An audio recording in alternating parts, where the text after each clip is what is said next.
level, or it doesn't count. Hearing this again and again, I gradually grew to despise the profession of being a doctor. My name is Emily. Both my parents are doctors, and so are my relatives. I have an older sister, and my parents always assumed that my sister and I would naturally go into the medical field.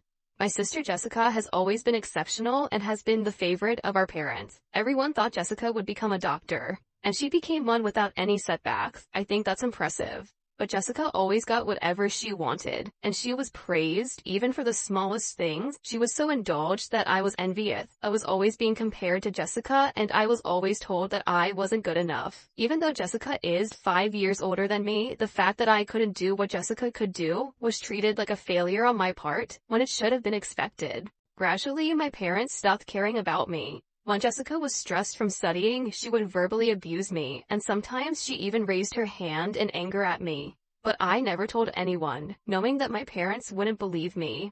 I went to a college preparatory school, but I have no intention of going to college. After constant verbal abuse, I left home. I was already working part-time, planning for this, and I had enough money to get by for now. When I graduated from high school, I found a live-in job at a hotel in a tourist area, and they took me in. I needed my parents' consent because I was still a minor, but they wrote the consent form without a word. They probably just wanted me to leave, the failure that I was, as soon as possible. I hadn't contacted my family for over 6 months since leaving home, and I hadn't heard from them either. But as the end of the year approached, I got a call from Daddy. Come home for the New Year's celebration, the relatives are gathering, and you'll be the host. Daddy said just that and hung up without waiting for my response.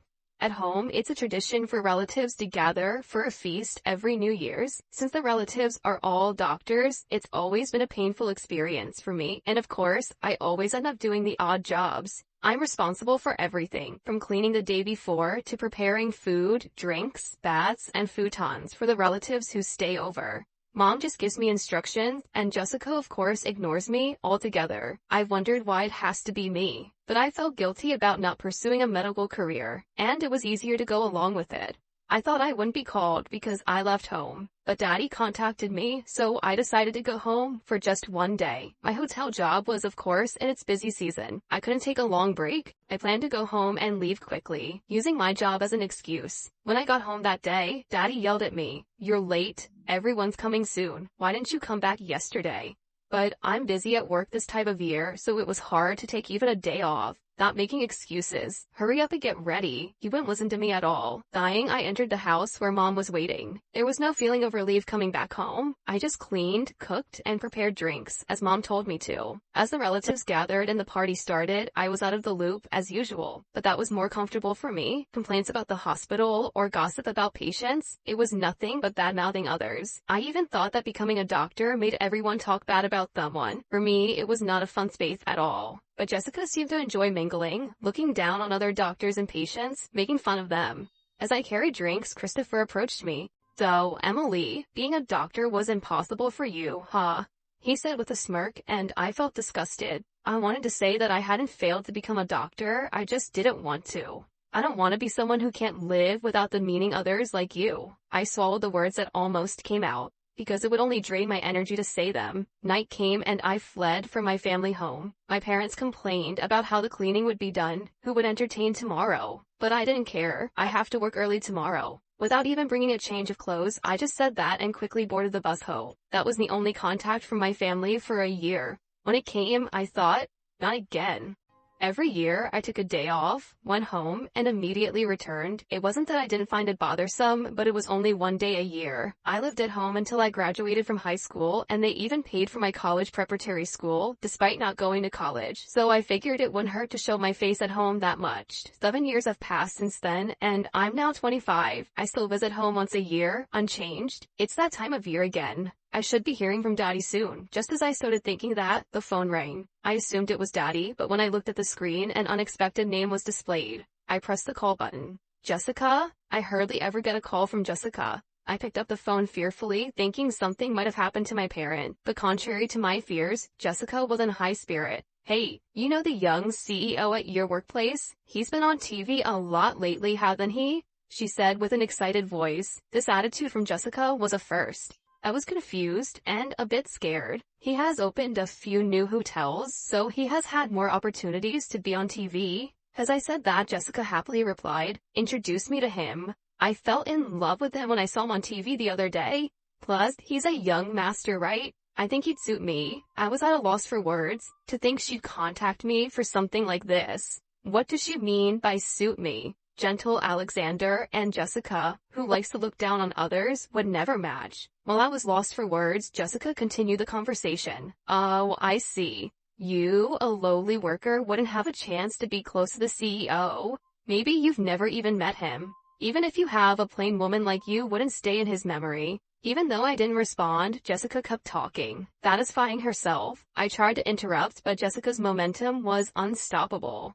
"That's right. Do you know when the CEO will come to your place? I'll stay over that day. If I can meet him face to face, he's mine. He won't resist a beauty like me. So make a reservation and let me know. Of course, since I'm going out of my way to stay over, you'll have to cover the lodging costs." I was speechless.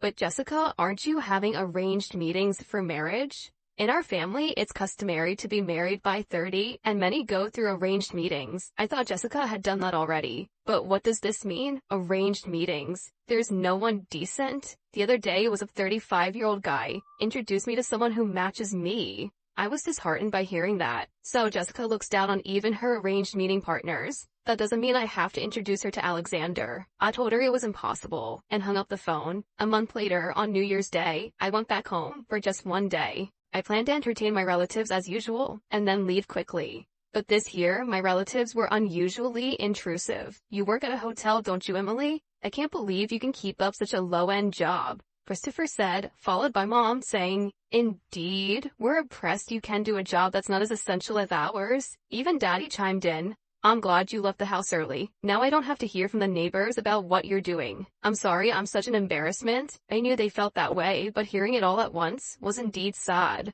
As I was disheartened, Jessica said, laughing, "You don't have any redeeming qualities, so you'll be alone forever, right? What will you do?" Her words made my sadness disappear. I wanted to give it right back to her. I had finally released the emotions I'd been holding back against Jessica. "Jessica, you're 30, aren't you? You're 5 years older than me. What are you going to do? If you keep having such high expectations, you'll be left behind." I blurted out those words, and Daddy was furious. "How dare you say that about Jessica? Apologize now." My parents were always on Jessica's side. Jessica was their only darling. If that's the case, I wish they would live as a family of 3, forever. I sighed, ignoring Daddy's rage. That seemed to make Daddy even angrier.